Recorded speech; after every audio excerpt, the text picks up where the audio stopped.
This fall, the Modjeska Simkins House, the home of one of South Carolina's civil rights icons, will reopen to the public with a multimedia exhibit called An Advocate for the People. The exhibit examines Simkins' career as a public health worker and state secretary of the South Carolina NAACP through the lens of the long civil rights movement. Here, Catherine Allen, Director of Research at Historic Columbia, gives a sneak peek at the exhibits in a discussion with Modjeska Simkins' great niece, Adrienne Petty. Good afternoon. I'm Kat Allen, Director of Research at Historic Columbia, and I'm joined today by Dr. Adrienne Monteith Petty, who is Associate Professor at the College of William and Mary, and also Modjeska Monteith Simkins' great niece. Adrienne, thank you for joining me as we talk about the Modjeska Simkins House. So we're getting ready to debut a new exhibit. It's called An Advocate of the People, which Mrs. Simkins absolutely was. We're hoping that's going to open next month in October. And Adrienne and I are just gonna sit down and talk a little bit about what that exhibit space is actually going to look like. And I'd like to give a quick quote actually from Adrienne, from your cousin, Dr. Henri Monteith Treadwell. Some people can talk change, but some people can make change. And your family is absolutely a family that has made change. And a huge part of what we're trying to highlight with the Simkins exhibit is her role as a key strategist in the long civil rights movement in South Carolina and throughout the South, but also looking at her role in advocating for healthcare access for Black South Carolinians, and also her later work in desegregating numerous institutions in Columbia specifically. Adrienne, could you maybe just talk a little bit about your memories of your great aunt and maybe a couple of experiences you had in the house? Yes, I'd be happy to. So my great aunt Modjeska was the older sister of my grandfather, who was Frank Monteith. And my memories of the house were going to visit Aunt Modjeska after church. My grandparents attended Second Calvary Baptist Church it was then on Bull Street. And so we would often, I lived in Maryland and they lived down there, but whenever I was in town, we would go to church and we would always visit Aunt Modjeska afterward. And I remember her just kind of holding court. Everyone would be paying attention to her and everything that she was saying. She had a way of, talking to my grandfather. You could tell that she was the boss. She would kind of, be the big sister because she was the oldest. And well, the main thing that I think all of us remember is just walking in there and seeing how much stuff there was, how many papers and newspapers and books just stacked up.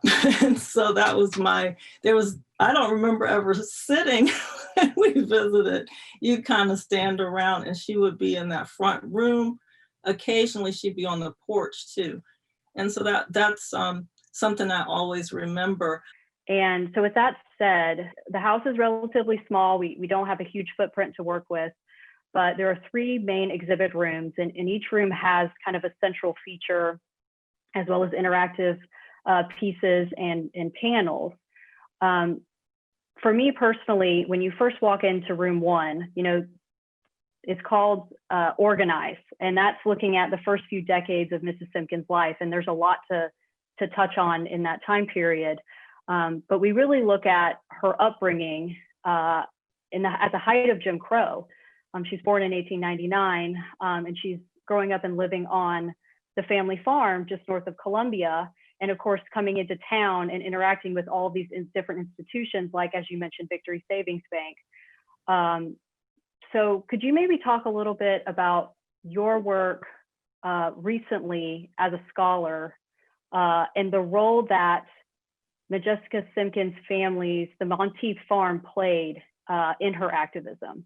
Yeah, I think that one of the things so I'm a scholar of agricultural history. I focus on my first book that I wrote. My only book focuses on tobacco farmers in North Carolina. And I'm currently writing a book about, co-authoring a book about African-American farm owners in the South. So that's a subject that's always been near and dear to me. I wanted to find a way to connect my interest in agricultural history with, doing something that would allow me to explore Aunt Modjeska's history and Aunt Modjeska's contributions to Columbia and South Carolina and the Civil Rights Movement. So I started thinking about the main question I asked was what were the economic underpinnings of her work? Like, what allowed her to pursue this work for so long?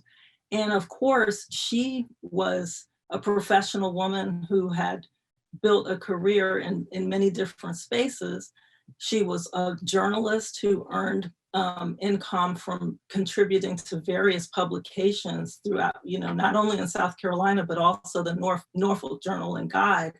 So I wanted to also, though, start to think about what the families of various civil rights figures, what role they played in kind of backstopping their work. And so that's where I started with that farm.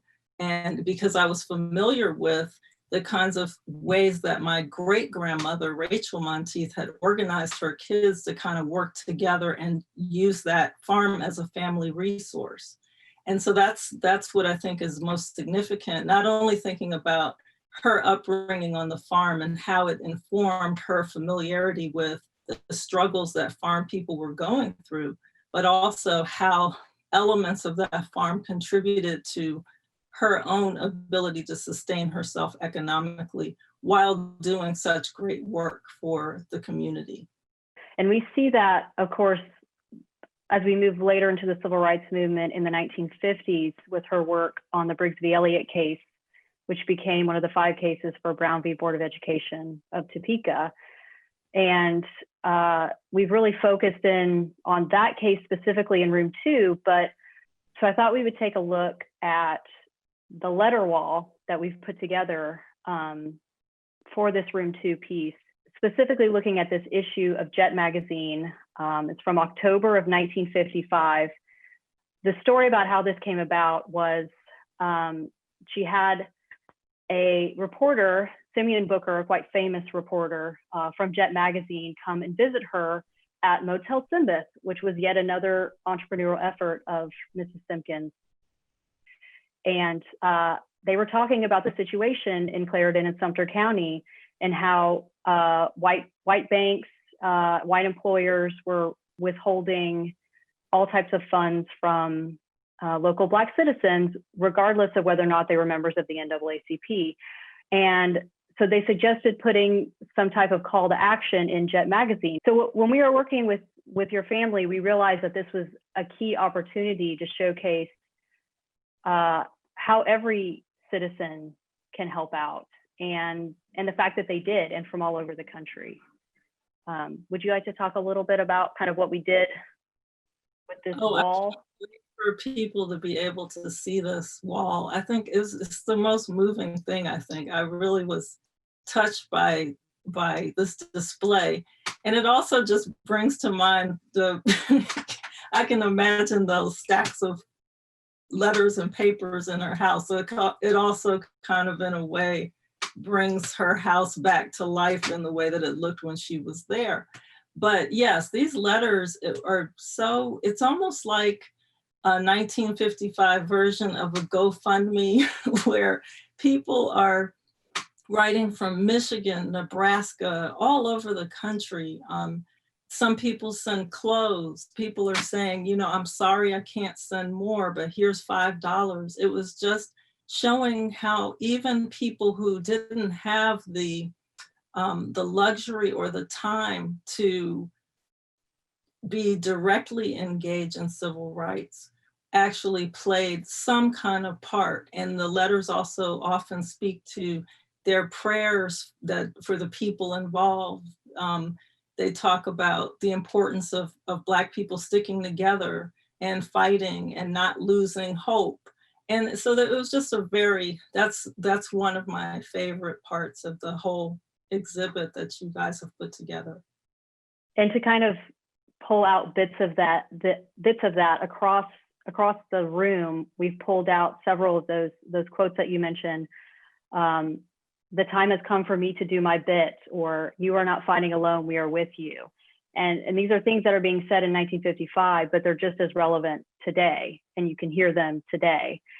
And I agree with you. This speaks to the fact that not everyone has to be an activist like Mrs. Simkins. Not everyone can devote their entire life to the cause, but there are all types of things that every one of us can do. And that's the kind of final room, and what we are hoping to close the exhibit with, and what we hope people will get out of it, is kind of the legacy of the Monteith family, starting with your great-grandmother, Rachel Hull Monteith. This idea that everyone has a part to do, and that we hope that we're galvanizing them to do it. And so in that space, we were looking at specifically the Southern Negro Youth Congress, which was really active in the 1940s. And it was key because it was, it crossed socioeconomic classes. It was a youth movement of both Black and white high school and college students who were really looking at equality across all parameters. So they were looking for universal health care, and they were looking for a higher minimum wage. And a lot of those issues we're seeing that are still relevant today. And Simkins was one of their main advisors, and she hosted the annual conference where 1,000 students came together in Columbia, South Carolina in 1946. And so we're kind of using that as a gateway into this final space where we look at, this is where the movement is today, this is how far it's come, and so where do we go next? So I thought we could close by maybe talking a little bit about how you and Cousin Henri see the Monteith legacy, and what you hope people might get out of this exhibit. Yeah, I know Cousin Henri spoke really movingly when we talked to her about wanting people to leave this wanting to do something, wanting to make a change. And I agree with that. As a historian, I also want people to, I think of it as them leaving not only, using it as a space for reflection, but then also thinking of this space as a call to action.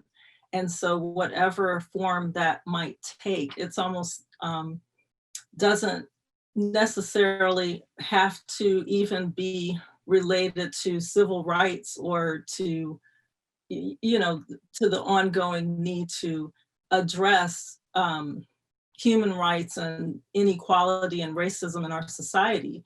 It could be climate change, whatever it is that young people feel, that they feel energized and activated to get involved.